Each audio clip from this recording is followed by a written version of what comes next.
Olá pessoal, estamos aqui com mais um Eu, Você e a Bíblia. Estamos chegando no final dessa semana. Hoje é a última live de exposição e amanhã, com a graça de Deus, eu espero estar com vocês aqui para a nossa live de interação, com perguntas e respostas e aprofundamento de temas que a gente trabalhou durante essa semana aqui.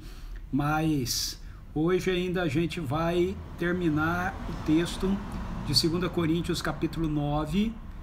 Vamos ver aí dos versículos 6 até o 15, finalizando então o capítulo 9 de 2 Coríntios. Eu estou aguardando você chegar por aqui. Vamos ver quem que está entrando aqui. O Arlindo chegou aí. Boa noite, Arlindo. Muito bom ter você aqui com a gente, ok? Deixa eu me ajeitar aqui, enquanto eu vou aguardando aí o pessoal chegar. Vou mandar um direct aqui para algumas pessoas, avisando que a gente está iniciando o nosso Eu, Você e a Bíblia. Eu sei que o Instagram avisa as pessoas, mas eu quero enviar aqui para algumas pessoas também o meu convite, lembrando essas pessoas que nós estamos começando aqui o nosso encontro de hoje.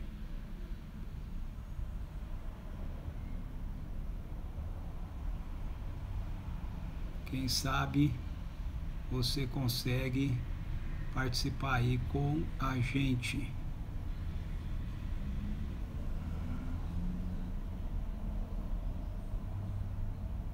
Beleza, mandei aqui para alguns.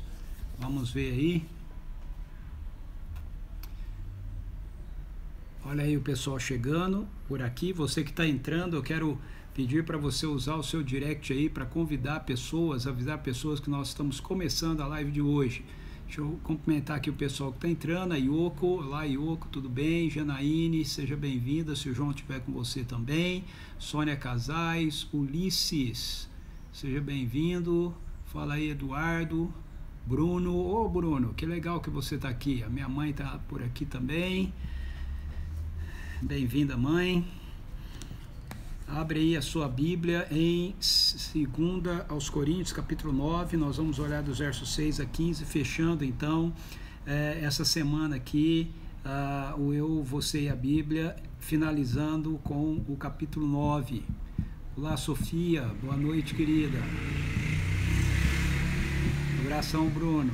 Legal. Olá, Márcia. Márcia Amaral chegando aqui com a gente também. Deixa eu ver se com ela aqui entrou mais alguém. Não entrou não. A Cristina chegando por aqui também. Olá, Cristina. Bem-vinda. Vamos aguardando só mais um pouquinho aqui. E nós vamos orar. E nós vamos começar o nosso estudo de hoje. Ok? Lembrando a você que está participando com a gente aqui, talvez você esteja entrando pela primeira vez, que essa live, ela é uma live que tem o nome de Eu, Você e a Bíblia. Ela acontece durante toda a semana, de segunda a sexta-feira, sempre às 18h30, a gente vai estudando livros da Bíblia. Nós estamos estudando agora 2 Coríntios, e você encontra aí as lives anteriores aqui na minha conta do Instagram, ligada ao Wiki TV, se você quiser assistir, ok? E acompanhando aí toda a sequência do estudo. Olá, Luiz, bom ter você aqui com a gente. A Maria Aparecida está entrando aqui também. Carmen Silvia, a Fabiana, Sheila, Julimar. Olá, César está aí também com a Sônia. Muito bem, quero dar as boas-vindas para todos esses que eu mencionei aqui. Muito bom ter cada um de vocês aqui com a gente, tá bom? Está fixado aí o texto que nós vamos trabalhar hoje, 2 Coríntios, capítulo 9, versículos 6 a 15. Ok, vamos orar. Pai, em nome de Jesus, nós queremos trazer nossa vida na Tua presença agora, elevar a Ti a nossa oração, os nossos pensamentos, rogando que o Teu Espírito, Senhor, ilumine o nosso coração e mente, para que nós possamos receber da revelação do Teu coração para o nosso coração. Nós oramos juntos em favor desse momento que a gente tem passado na história da humanidade, onde vários países têm estado afetados por esse vírus, ó Senhor, Covid-19, e oramos de forma especial pela situação da nossa nação, pedindo a Deus que o Senhor dê aos nossos governantes, ó Senhor amado, responsabilidade e prioridade para com a saúde das pessoas e realmente um esforço para salvar vidas, ao invés de ficarem brigando, Senhor Deus, politicamente e tentando criar subterfúgios para lidar com essa situação do vírus. O Senhor já providenciou a graça de nós termos várias vacinas que foram fabricadas. Nós pedimos que elas sejam disponibilizadas na nossa nação e que haja responsabilidade dos governantes em fazer com que elas sejam acessíveis à população do Brasil, Pai. Pedimos também que o poder do Senhor inunde a composição dessas vacinas para que elas tenham uma eficácia maior do que aquilo que os testes dos laboratórios mostraram, que elas, pelo toque do Senhor, realmente tragam a condição desse vírus perder a sua força, perder a sua capacidade, em nome de Jesus, que é a evolução. Em nome de Jesus, para a honra e glória do Senhor, nós pedimos para aquelas pessoas que estão contaminadas por ele, que estão, principalmente aquelas que estão afetadas de uma forma mais séria, comprometidas, internadas em hospitais, em UTIs, na autoridade do nome de Jesus, que toda infecção e todos os sintomas causados no corpo das pessoas por esse vírus sejam quebrados, sejam desfeitos. Nós rogamos também que o Senhor traga proteção sobre nossas vidas, sobre os nossos familiares, em nome de Jesus, que nós tenhamos sabedoria da parte do Senhor para nos portarmos de forma adequada, mas que nós não nos submetamos ao medo em nenhum momento da nossa vida, Senhor. Em nome de Jesus. Amém. Amém, amém, ok. Deixa eu ver aqui quem que eu não cumprimentei. Depois que eu comecei a orar, o Neto chegando por aqui. Olá, Neto. A Eliane também entrou. Fábio. Olha, Fábio, beleza, cara? Fábio Amaral com a gente aqui. Hoje não tá só a Márcia, o Fábio também tá. Olá, Solange. Shots de vida. Olá, fala Brunão. Legal ter você aqui com a gente. Sônia Chiurco, Ana Kelly. Se as meninas estiverem aí com você, beijo para elas também. Muito bom ter cada um de vocês aqui. Então vamos lá. Eu quero ler a porção de hoje, o capítulo 9, versículos de 6 a 15, encerrando essa sessão da carta que Paulo escreve aos segundos Coríntios, né? Essa sessão do capítulo 8, capítulo 9, esses dois capítulos o apóstolo Paulo ele vem tratando a respeito de dinheiro, mais especificamente ele vem tratando a respeito de como o dinheiro deve ser usado para abençoar o povo de Deus dentro da necessidade que esse povo possa estar enfrentando, possa estar passando, ok? Então vamos lá, minha tradução é King James atualizado, ok? Lembrai-vos, aquele que pouco semeia, igualmente colherá pouco, mas aquele que semeia com generosidade, da mesma forma colherá em fartura.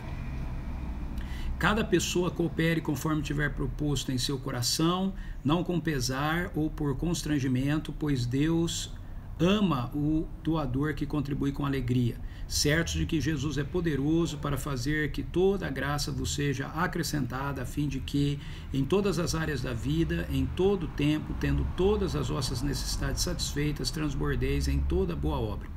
Como está escrito, distribuiu, doou dos seus bens aos necessitados, a sua fidelidade será eternamente reconhecida.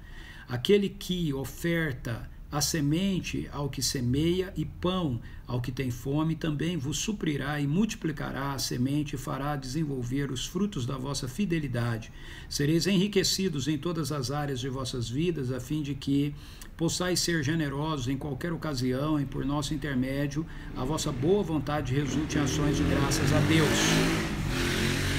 Porquanto, ao ministrar essa assistência, não apenas estáis suprindo as necessidades dos santos, mas, semelhantemente, promovendo o transbordamento de variadas expressões de louvor e gratidão a Deus. Por intermédio dessa prova de verdadeiro serviço ministerial, muitos outros louvarão a Deus pela obediência que acompanha a vossa confissão do Evangelho de Cristo, pela generosidade do vosso coração em compartilhar vossos bens com eles e com todos os outros. E eles, orando em vosso favor, demonstram a profunda afeição que têm por vós por causa da extraordinária graça de Deus que vos foi concedida. Graças a Deus por nos haver oferecido o seu maior e mais indescritível dom. Muito bem, então vamos lá. Enquanto eu li aqui, será que entrou mais alguém? A Kelly. Olá, Kelly. Muito bem-vinda. Muito bem, gente.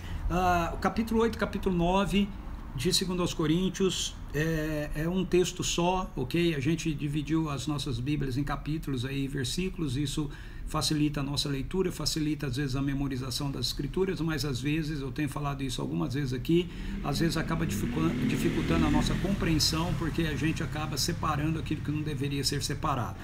O bloco do texto é muito grande, então eu dividi o texto em 4 partes. Nós vimos o capítulo 8, versículos de 1 a 15, depois vimos o capítulo 8, versos 16 a 24, depois vimos o capítulo 9, de verso 1 a 5, e agora estamos vendo o restante do capítulo 9.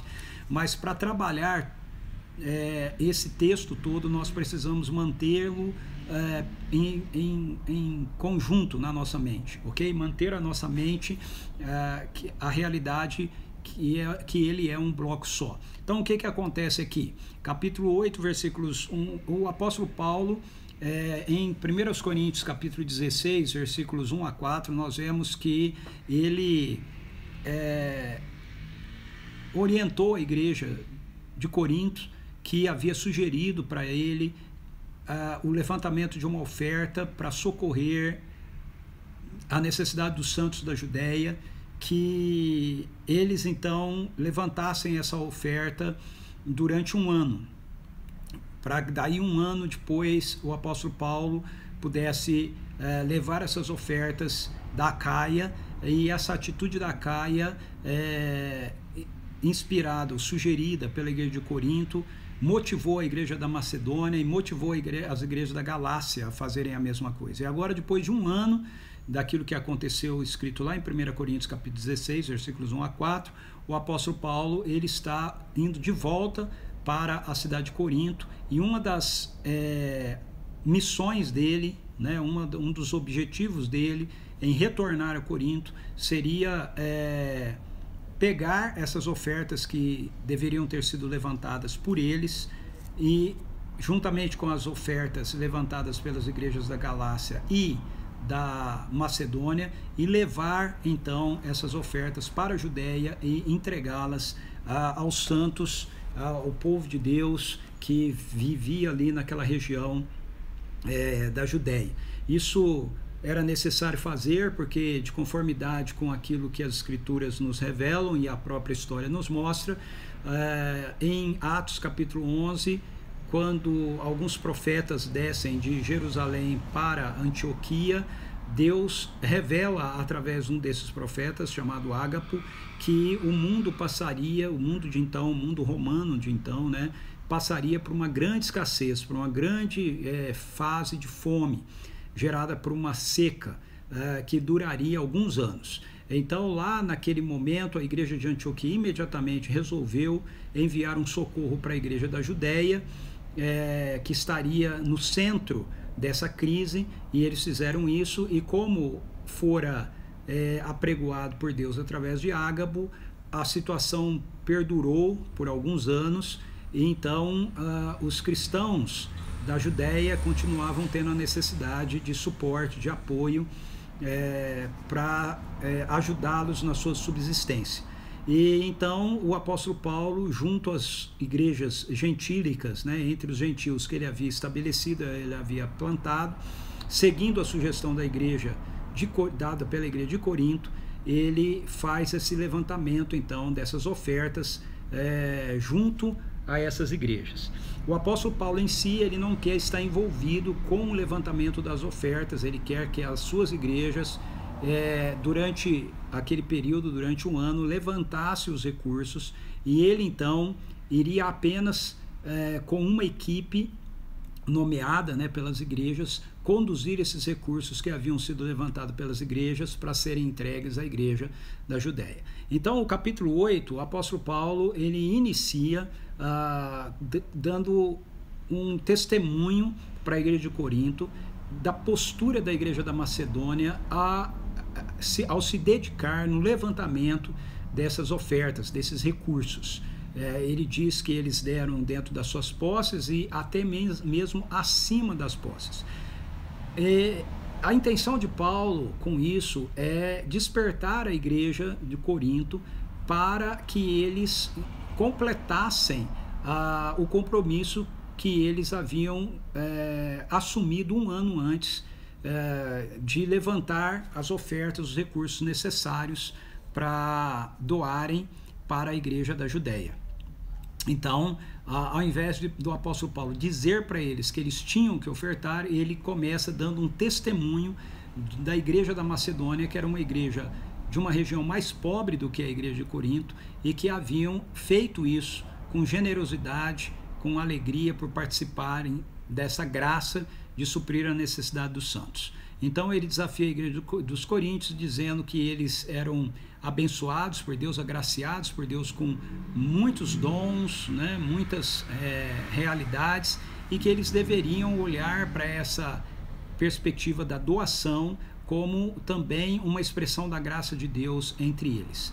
E eles deveriam perceber isso, acima de tudo, a partir do Evangelho, a partir de quem Jesus era e do que Jesus havia feito por eles.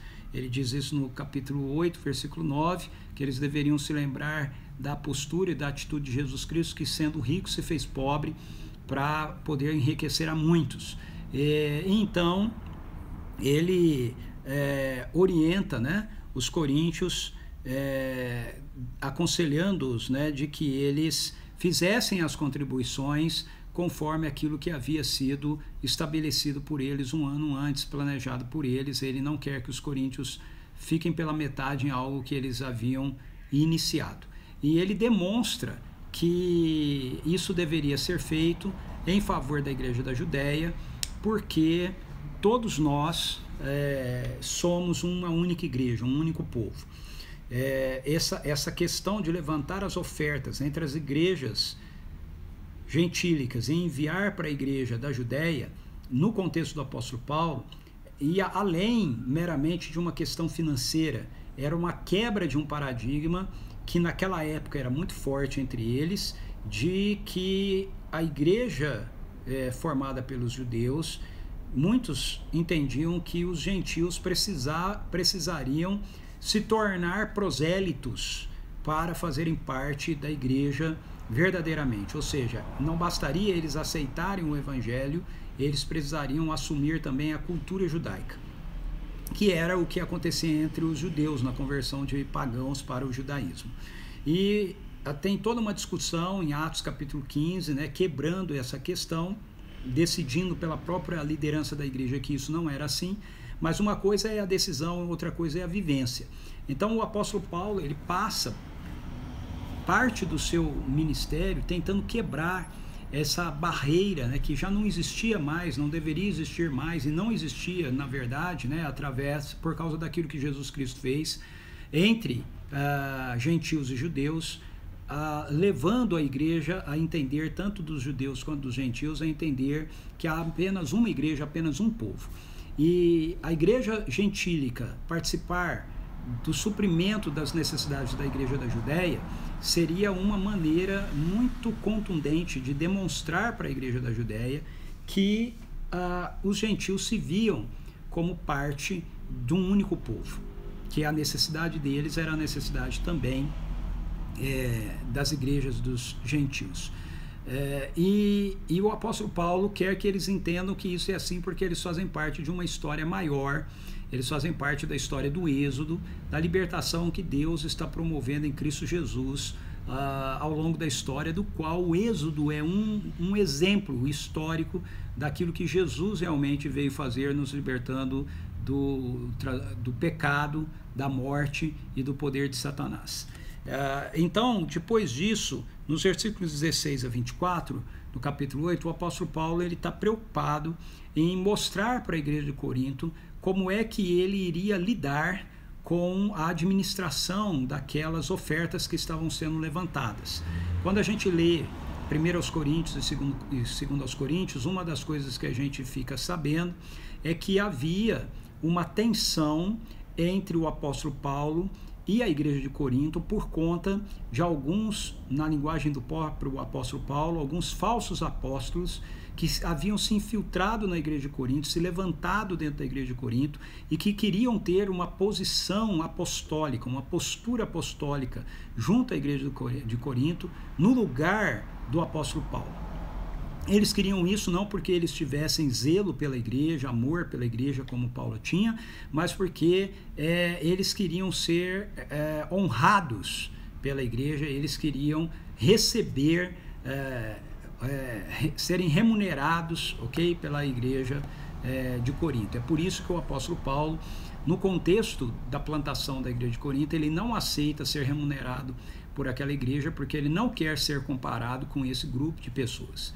Então o apóstolo Paulo ele tem uma preocupação de demonstrar para a igreja de Corinto como é que eles deveriam lidar com responsabilidade, com transparência, com zelo em relação àquelas ofertas que haviam sido levantadas, e por isso ele estava enviando, antes mesmo dele ir para Corinto, antecedendo a ida dele para Corinto para levar as ofertas, ele estava enviando Tito e 2 outros irmãos que ele não menciona o nome, ok, mas que eram conhecidos das igrejas e da igreja de Corinto, para que eles os ajudassem em todo esse processo do levantamento dos recursos para essas ofertas, a finalização daquilo que eles haviam iniciado um ano antes. Paulo está preocupado com o fato deles terem começado e eles terem esmorecido no seu propósito. Então, no capítulo 9, ele inicia dizendo que ele não precisa escrever a respeito dessas coisas. É interessante isso, porque ele fala que ele não precisa escrever quanto à oferta para os santos, mas ele escreve. Ele está escrevendo no capítulo 8 e ele continua escrevendo no capítulo 9, né? E aí, aquilo que ele aponta para a gente no capítulo 9, no início do capítulo 9, versículos 1 a 5, que nós vimos ontem, é que a igreja deveria se planejar adequadamente para o levantamento desses recursos, deveriam tratar isso com transparência e deveriam agir com generosidade na contribuição desses recursos e não por constrangimento. Ou seja, o apóstolo Paulo, quando ele diz isso, ele está falando que ele gostaria que a igreja, que quando ele chegasse lá, a igreja já tivesse feito o levantamento das ofertas, que não fosse algo feito quando ele estivesse lá, para não dar a entender que as pessoas estavam ofertando constrangidas pela presença do apóstolo Paulo, com medo, né, do apóstolo Paulo, e não é assim que ele quer que as igrejas ofertem. Se você quiser, você está aqui com a gente hoje e você não assistiu às lives do capítulo 8 e do capítulo 9, e você quiser ter mais detalhes disso que eu acabei de falar, por favor, tem aqui na conta do meu Instagram, como eu acabei de falar, todas as lives, basta você procurar aí a live do capítulo 8, são 2 lives do capítulo 8 e a do capítulo 9, 1 a 5 de ontem, e aí você vai ter mais detalhes disso que eu acabei de resumir aqui para você. Agora, nós entramos então no texto que eu acabei de ler hoje, que é Paulo, depois de ter, no capítulo 8, início do capítulo 9, trazido uma palavra de forma bem diretiva, instrutiva, específica para a igreja de Corinto quanto ao levantamento das ofertas para os pobres da Judéia, ele continua agora, a partir do versículo 6, aproveitando dessa situação de necessidade da igreja da Judéia, que levou as igrejas da Macedônia, da Acaia e da Galácia a levantarem esses recursos para mostrar para a igreja de Corinto e, consequentemente, né, para todas as igrejas a partir daí, porque isso ficou inspirado e registrado nas Escrituras, que essa perspectiva de nós sermos generosos como seguidores de Jesus, como cristãos, né? Nós expressarmos a nossa generosidade, ela não é uma obrigação na nossa vida. Ela é, na verdade, parte da cultura do povo de Deus, parte da cultura do reino.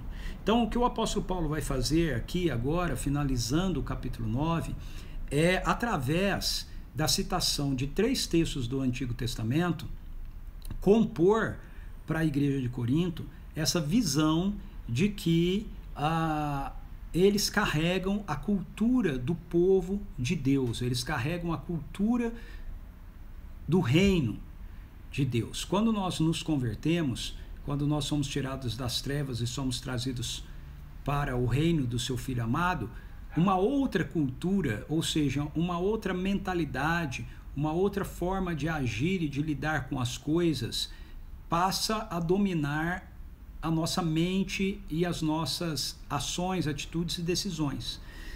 Isso é fruto da cultura do reino, fruto da nova criação que foi estabelecida por Deus através de Cristo Jesus, através do Evangelho, através da morte e da ressurreição de Cristo Jesus. Paulo fala isso no capítulo 5, versículo 15, né?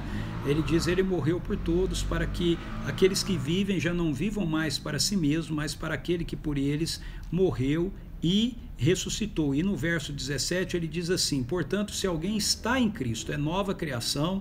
Se alguém está em Cristo, é nova criação, as coisas antigas já passaram, eis que tudo se fez novo. Ou seja, em Cristo Jesus, através da sua morte e da sua ressurreição, foi iniciado uma nova criação, ok? Um novo mundo que nós estamos esperando chegar no futuro, no retorno de Jesus com um novo céu e uma nova terra. Ele já é uma realidade, ele já se iniciou, uma nova criação já começou e ela já faz parte da nossa vida por causa da presença do Espírito Santo de Deus vivendo em nós. E isso que o apóstolo Paulo está apresentando aqui no capítulo 5, né, verso 17, essa nova criação, ela não é uma nova criação etérea, é em tese, alguma coisa que a gente espiritualiza, ok? Ela é uma realidade concreta que começou a acontecer na vida de todos aqueles que são parte do povo de Deus, todos aqueles que são seguidores de Jesus e que fazem então parte do povo de Deus. Essa nova criação que se concretiza na ressurreição de Jesus, ela tem já as suas expressões apresentadas a nós através das Escrituras no Antigo Testamento. Então, não é que começa uma nova criação em Cristo Jesus e essa nova criação traz novidades. Essa nova criação, ela torna possível aquilo que foi dito no Antigo Testamento. Dá para entender? Veja, qual é a diferença do Antigo Testamento para o Novo Testamento? Muitas vezes a gente fala de muitas diferenças, né? Mas dentro da teologia, pensando as Escrituras a partir do reino de Deus, da teologia do reino, do ensino que Jesus fez do reino de Deus, qual é a diferença entre o Antigo Testamento e o Novo Testamento? A diferença é que o Antigo Testamento nos fala a respeito do reino de Deus e das promessas concernentes ao reino de Deus, mas não nos capacita a vivermos essas realidades, porque elas seriam iniciadas a partir da ressurreição de Jesus. Então, embora ele fale delas, ele as aponte, ele as demonstre como deveriam ser, né, a vida do reino, e o Antigo Testamento, a antiga aliança, vamos colocar assim, não te dá o poder para viver aquilo. Mas na nova aliança, você recebe o poder para viver as realidades do reino de Deus. Esse poder é dado a mim, a você e a todo aquele que crê em Cristo Jesus através da presença do Espírito Santo de Deus na nossa vida. É muito importante você entender que o Espírito Santo de Deus, ele requer de nós uma atenção maior do que aquela que geralmente nós damos para ele, uma reverência maior do que na maioria das vezes nós damos para ele. O Espírito Santo de Deus, como a gente está dizendo aqui, ele é Deus, ele faz parte da Trindade. Ele é tão Deus quanto o Deus Pai, quanto Jesus, o Deus Filho. Ele, na verdade, é o Deus da Trindade que está presente hoje na nossa vida, representando em nós a vida do Pai e a vida do Filho. Então, você tem que entender que o Espírito Santo que vive em mim, que vive em você, que vive em todos aqueles que creem em Jesus como Senhor e Salvador, é o mesmo Espírito que ressuscitou Jesus dos mortos, ou seja, o poder que operou a ressurreição de Jesus dos mortos está em você, está em mim, está operando na minha vida, está operando na sua vida, e isso faz com que a gente já seja uma nova criação, que vai se concretizar na sua totalidade, vai se manifestar na sua totalidade na segunda volta de Jesus, mas que já é uma realidade aqui. Isso era muito claro para o apóstolo Paulo. O apóstolo Paulo, ele vivia, a gente percebe isso quando a gente lê Atos dos Apóstolos, mas principalmente quando a gente lê as cartas de Paulo, ele vivia consciente de que o escatom, ou seja, a nova era do reino já tinha chegado. Isso que a gente chama de escatologia, né, que é as últimas coisas, para Paulo já era uma realidade. Ele vivia entendendo que isso era assim, o escatom já estava aqui, o futuro havia invadido o presente. E por isso o apóstolo Paulo, ele instrui a igreja a viver dentro dessa realidade do reino que já está entre nós, embora ele ainda não se manifeste na sua totalidade. É o já e o ainda não do reino, ok? O apóstolo Paulo, ele não tem a intenção de usar o ainda não como uma desculpa para a gente não viver as realidades do reino. Para ele, o já do reino viabiliza o ainda não que nós estamos aguardando, que nós estamos esperando. E é baseado nisso que ele dá todas as instruções, os ensinos e as diretrizes concernentes à nossa vida como parte do povo de Deus. E é isso que ele está fazendo aqui agora no capítulo 9, fechando o capítulo 9 dos versículos 6 a 15. E como eu falei, isso não é algo novo, ok? A maneira do apóstolo Paulo entender isso é através de um processo histórico do reino de Deus se desenvolvendo, da ação salvadora de Deus acontecendo. Então, a cultura do reino, de acordo com o apóstolo Paulo, a nossa vida como povo do reino deve ser uma vida marcada pela perspectiva da honra. Ele começa por aí, ele faz isso citando um texto de Provérbios. Então, eu quero lembrar você aqui, se você tem acompanhado direto aí o Eu, Você, a Bíblia, você já me ouviu falando disso, mas eu vou falar de novo, porque nós sempre temos pessoas novas. O apóstolo Paulo, ele era um rabino, e ele, antes de ser o apóstolo Paulo, né? Antes de se converter, ele era um rabino, e ele é um judeu. E todo judeu, principalmente rabino, quando se cita um texto da Torá ou um texto do Antigo Testamento, ele não tem, seja uma palavra, um versículo, dois, ele não tem em mente apenas o versículo, a palavra que ele está citando. Ele tem em mente todo o texto, ok? Então, isso é um princípio de compreensão judaico da vida e um princípio de compreensão judaico das Escrituras e um princípio da compreensão de como Deus quer que eu e você entendamos também a nossa vida como povo de Deus. Por quê? Porque muitos dos valores do reino foram estabelecidos primeiramente a partir do povo judeu e da cultura judaica. É importante você entender o que eu estou falando aqui para você não confundir. Eu não estou dizendo que o povo judeu é o povo de Deus. Eu estou dizendo que o povo de Deus é constituído por um único povo, uma única nação composta de judeus e gentios. E que essa composição iniciou-se com a nação de Israel. Então, a revelação do reino primeiramente foi dada à nação de Israel e então, através de Jesus, estendida a todas as nações da terra. Isso é importante a gente compreender porque existem uma série de princípios do reino que são estabelecidos no Antigo Testamento e que precisam ser compreendidos de forma ativa no Novo Testamento. Um deles é essa compreensão de que uma parte representa um todo para o judeu. Então, quando o apóstolo Paulo cita um texto, cita um versículo, para ele, aquela citação daquele versículo significa que ele tem todo o texto de que aquele versículo faz parte na mente dele, para aquilo que ele está apresentando, para aquilo que ele está falando. Isso é importante também, porque, veja, esse é o princípio para a gente poder compreender a própria realidade da salvação, não é? Que é da representatividade. Um, que é Jesus, representa o todo do povo de Deus. Um, que é Adão, representa o todo da humanidade. Então, uma parte representa o todo, ok? Seja para um lado, seja para o outro. E assim também é no que diz respeito às Escrituras. Eu estou dizendo isso porque, como eu falei, esse texto que nós acabamos de ler, ele está dividido, na verdade, por 3 citações que o apóstolo Paulo faz do Antigo Testamento. Cada uma dessas citações, o apóstolo Paulo tem a intenção de carregar um elemento de valor do reino de Deus na nossa vida como povo do reino.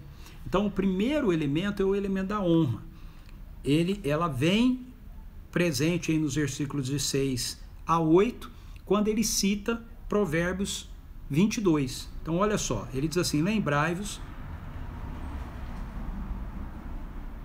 aquele que pouco semeia igualmente colherá pouco, mas aquele que semeia com generosidade, da mesma forma, colherá com fartura.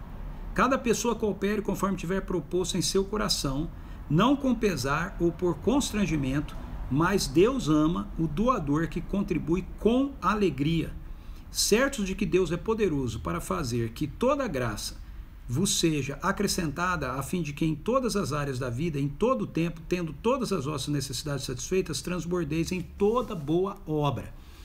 Então, da onde Paulo está tirando esse raciocínio dele? Ele está tirando de Provérbios, capítulo 22. Então, o que nós temos em Provérbios, capítulo 22? Provérbios, capítulo 22 é todo um capítulo onde o escritor de Provérbios trabalha a questão relacionada principalmente a bens materiais ou ao dinheiro. E é interessante que ele começa, o verso que ele cita aí, né? Cada pessoa coopera conforme, porque Deus ama quem dá com alegria, né? Aquele que pouco semeia igualmente colherá pouco, mas aquele que semeia com generosidade, da mesma forma colherá com fartura, e Deus ama quem dá com alegria. São citações do apóstolo Paulo, principalmente o final do verso 7, tirados da Septuaginta. A Septuaginta é a versão grega do Antigo Testamento, era o texto bíblico que o apóstolo Paulo usava na época dele. As nossas traduções da Bíblia, elas não são traduções feitas a partir do texto grego da Septuaginta. As nossas Bíblias em português, elas são traduzidas o Antigo Testamento do hebraico, do texto bíblico hebraico, e o Novo Testamento do texto grego, do texto bíblico grego, ok? Então, as nossas Bíblias, elas não têm a tradução feita do texto, toda do texto grego da Septuaginta, que é o texto do Antigo Testamento.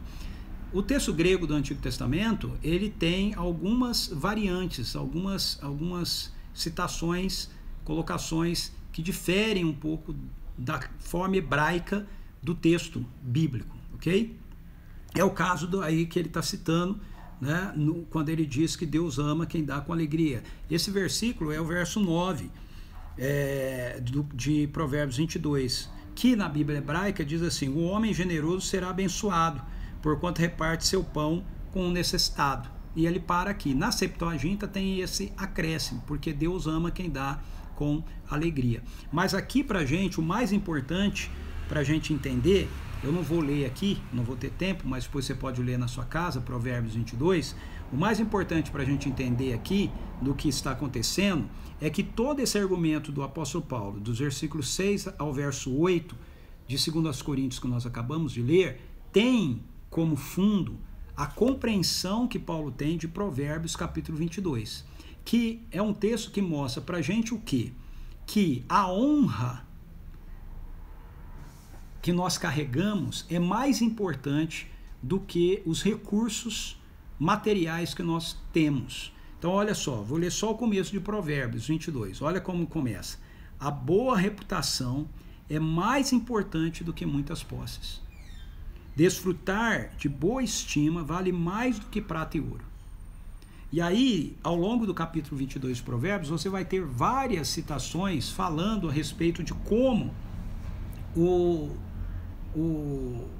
escritor de Provérbios diz que a gente deve lidar com a pessoa necessitada, como a gente deve lidar com o pobre. São ensinos que ele está trazendo sobre como nós, como povo de Deus, no caso lá, né, Israel como povo de Deus, deveria lidar com a necessidade das pessoas. Então, de novo, o apóstolo Paulo está colocando a igreja de Corinto, as igrejas gentílicas, isso nos inclui, dentro do mesmo universo da igreja judaica.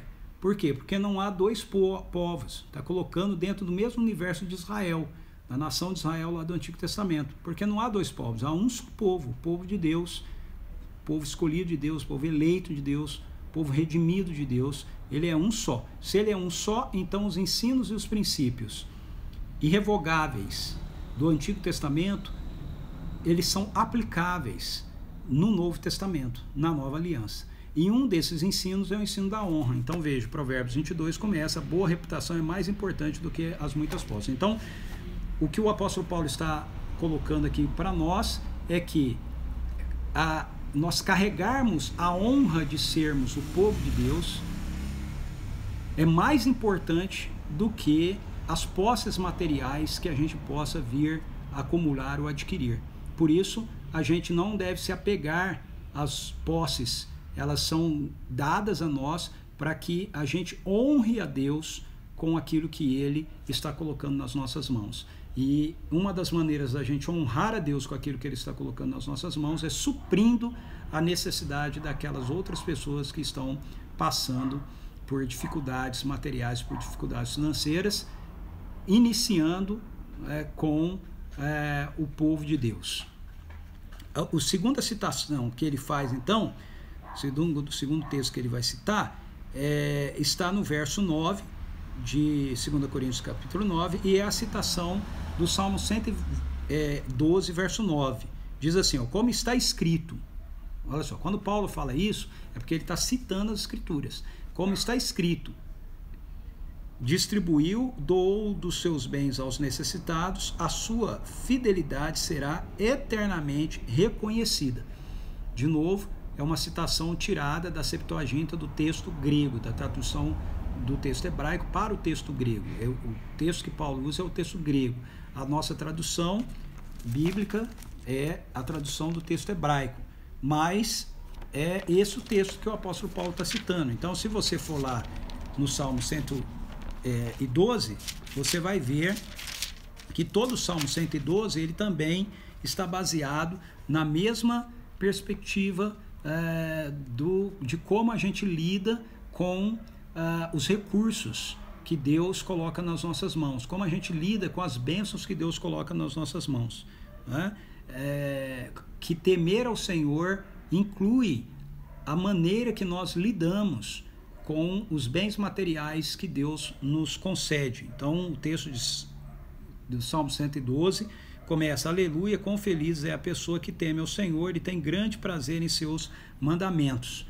Sua linhagem será poderosa no país. Aí ele começa a falar a respeito das bênçãos, né, que vem sobre a vida dessa pessoa, e o centro dessas bênçãos é a justiça. Essa pessoa que teme ao Senhor, ela é chamada de justo ou de justa. Por quê? Porque ela é alvo da justiça de Deus. Então, uma segunda característica aqui da cultura do reino, a primeira é a honra, a segunda é a justiça. Ok? Vamos só dar uma lida lá no verso 9 do Salmo 112, olha só: generosamente reparte o que possui com os pobres, perene será sua benevolência, de cabeça erguida será honrado e exaltado por muitos. Então esse é o verso 9 que o apóstolo Paulo está citando ali, né? Ele está falando que, para a gente aqui, então, que baseado no Salmo 112, lembra, ele está citando um versículo, mas ele tem em mente todo o Salmo 112, ok? Baseado no Salmo 112, nós somos a justiça de Deus, nós carregamos a justiça de Deus. Essa palavra justiça, na nossa cultura, ela é uma palavra um pouco complexa, porque ela está atrelada, na maioria das vezes, ou a nossa autojustificação, ou então a essa questão que a gente vê aí de legais, né? Como a gente vê na televisão, no Supremo Tribunal Federal, essas coisas que a gente critica tanto, né? Não tem justiça no nosso país, mas a palavra justiça na Bíblia, ela é mais profunda do que isso. A palavra justiça na Bíblia, ela tem a ver com o compromisso de Deus em dar cumprimento aos seus propósitos na vida do seu povo, e em contrapartida a resposta do seu povo em carregar nele esse cumprimento que Deus executa das suas promessas. Isso é justiça. Por isso que as Escrituras dizem que Jesus é a nossa justiça. Okay? Jesus é o justo, ele é a nossa justiça. Nele nós somos justificados perante Deus e nós temos paz com Deus, porque as promessas de Deus se cumprem em Jesus. Nele nós temos o sim e a ele nós damos o amém, diz o apóstolo Paulo aqui no texto mesmo de 2 Coríntios, né? Lá no capítulo 1, basta você ver a live aí do capítulo 1 que você vai ter mais detalhes sobre isso. Então, nós somos, como parte da cultura do reino, nós somos um povo que carrega honra e nós somos um povo que carrega justiça. E a terceira citação que o apóstolo Paulo faz aqui é onde ele expõe de forma mais longa, e é a que, não que as outras duas não sejam importantes, mas é a que coroa de forma mais contundente o que Paulo quer ensinar a respeito da nossa generosidade em contribuirmos com os nossos recursos materiais, recursos financeiros, para abençoar a vida de pessoas e para estender as realidades do reino de Deus que nós carregamos, ou seja, a justiça do reino que nós carregamos, que tem a ver com o fluir, não é, da nova criação, ou o fluir da vida da ressurreição, ou o fluir da vida de Deus que está em nós. Então, a terceira citação que ele está fazendo está no verso 10, ele diz assim, aquele que oferta, aquele não é tão explícito, ele não diz assim, ele não diz como no verso 9, né, como está escrito, né, fica subentendida a citação, mas há uma citação aqui. Ele diz assim, aquele que oferta semente ao que semeia e pão ao que tem fome, também vos suprirá e multiplicará a semente e fará desenvolver os frutos da vossa fidelidade. Essa colocação que ele está fazendo aqui está baseada em Isaías, capítulo 55, versículo 10. Isaías 55, 10 é um texto concernente à obra do Messias, né? Ao resultado da obra do Messias na nossa vida como parte do povo de Deus. Então, olha só, é aquele texto que é muitas vezes citado por nós, né? Paulo está citando ele aqui também, mas veja como Paulo cita o texto de uma maneira diferente daquela que a gente cita. Ele diz assim, o verso Isaías 55, 10 diz assim, ó, como a chuva e a neve descem dos céus e não retornam para eles, sem regarem a terra e fazerem-na brotar e florescer, a fim de que ela produza sementes para o semeador e pão para os que dele se alimentam. Tá vendo? Ele está citando esse texto, esse finalzinho do texto aqui, ó. Aquele que oferta semente ao que semeia e pão para quem tem fome, é o finalzinho do verso 10 de Isaías 55, 10. Viu? E mais uma vez, você precisa lembrar que Paulo está, quando ele cita, seja uma palavra de um texto do Antigo Testamento, uma frase, um versículo, ele está com todo o texto na mente dele. Então, do que trata o texto de Isaías capítulo 55? O texto de Isaías capítulo 55 trata da liberação da nova criação que é executada através da nova aliança que é descrita no capítulo 54 de Isaías, que é possibilitada pelo sacrifício do Messias, o servo sofredor, que é descrito no capítulo 53.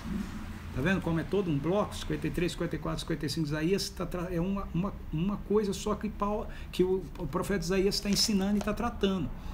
Aqui no capítulo 55 de Isaías, o que você tem é o resultado que vai vir da morte sacrificial do servo sofredor, que é o Messias, que viabiliza uma nova aliança, que uma vez aplicada na nossa vida, libera uma nova criação, uma nova realidade, uma nova força do reino, a nova vida do reino de Deus em nós e através de nós.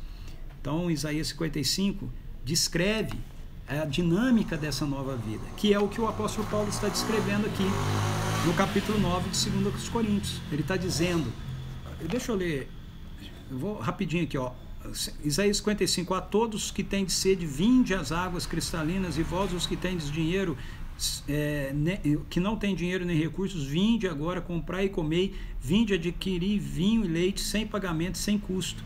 Escutai-me e vinde a mim, ouvi-me, e a vez de viver, farei convosco uma aliança eterna, assegurando-vos as graças prometidas a Davi. Em verdade, eu os coloquei como testemunhas aos povos, como regente, comandante de povos. Uma nação que não te conhece acorrerá a ti, por causa de Yahvé, teu Deus, pois ele te concedeu esplendor. Procurai em Yahvé enquanto está próximo, encontrá-lo, invocar enquanto ele está próximo. Abandone os ímpios, e aí ele vai falar que os seus pensamentos não são os nossos pensamentos, e etc. E aí vem o verso 10, então, concluindo essa reflexão de Isaías, de que a nova aliança dá ao povo o acesso do fluir de uma nova vida, de uma nova criação, agora, ok? Não só na eternidade futura, mas agora.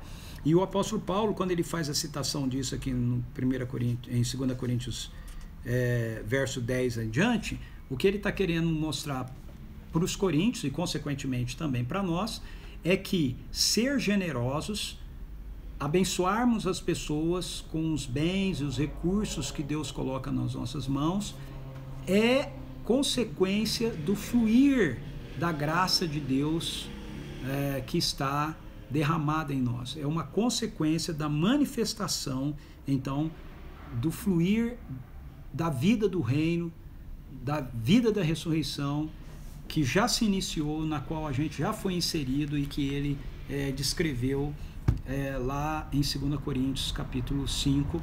Veja a live de 2 Coríntios capítulo 5 para você ter mais detalhes, ok? Então ele está mostrando aqui para a gente, finalizando, que a generosidade ou a contribuição financeira, a contribuição dos nossos bens materiais, não é algo que a gente faz simplesmente porque nós recebemos uma ordem, um mandamento para fazer.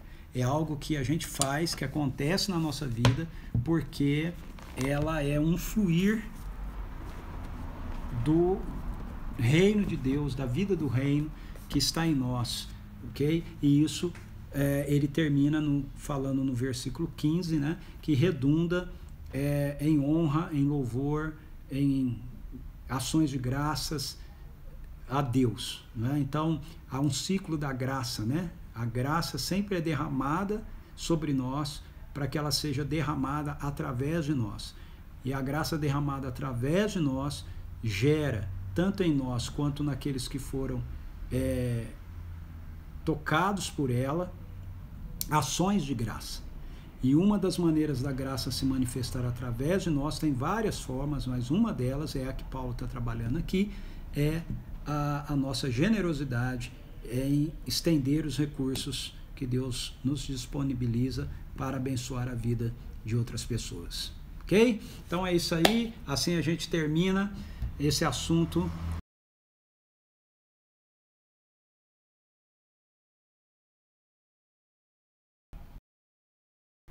Deixa eu ver quem entrou aqui depois, que eu já estava falando, para eu dar um oi bem rapidinho. A gente tem essa live de hoje. A Kelly, outra pessoa que entrei, entrou a Suzy aí, ó, S Fios e Afins, a minha querida Suzy, minha esposa. Depois entrou a Regina Miraca. Que legal, Regina, que você está aqui, que bom. A Andresa também, beijo para vocês. Arnaldo, Osvaldo, Viviane, Georgia, a Cecília, a Carol. Ei, Carol, que legal, espero que você tenha gostado, hein? Volta sempre aí com a gente. A outra Carol, né? Aqui, Carolzinha Chiurco, o Luiz Carlos, reverendo Luiz Carlos, o Wanderson, a Maia, o Eli, o Laci, o presidente do nosso presbitério aqui com a gente, a Thaisa, Maizinha, Maurílio. E aí, Maurílio, legal, cara? Saudade de você. A Maria Bia também com a gente aqui hoje. A Tami, Gil, Kátia, Ricardo Boldrin, é isso? Bem-vindo. Renan, Josi Pacheco, Jorge,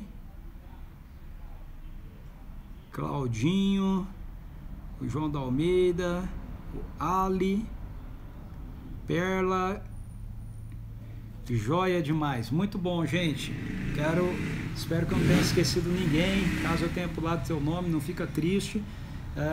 Eu quero agradecer a sua presença aqui com a gente. Estamos terminando a nossa live hoje. Amanhã às 8h30 nós estamos juntos aqui. A live de amanhã é uma live de interação, perguntas e respostas, para tirar dúvidas daquilo que a gente esteve conversando aqui durante a semana, ou aprofundar qualquer um dos temas que a gente tratou aqui, tá bom? Um bom descanso para todos vocês, um beijo no coração de todos vocês, e amanhã, com a graça de Deus, a gente se vê.